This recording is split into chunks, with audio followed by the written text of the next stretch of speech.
ഇങ്ങോട്ട് ഇറങ്ങേ. എന്താണിത് ചെയ്യണത്?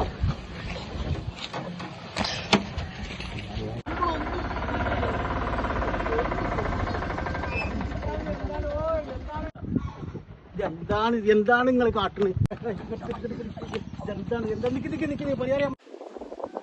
ആ ചങ്ങായി അവിടെ അച്ഛനക്ക് വീണ് കിടക്കുന്നത്, അതിനൊന്നും എടുത്ത് ഹോസ്പിറ്റലിൽ കൊണ്ടാകാതെ എന്ത് പണിയാണ് നിങ്ങൾ കാട്ടുക? അമ്മയ്ക്ക് അല്ല ഹംസ, നിങ്ങളൊരു കാര്യം മനസ്സിലാക്കണം.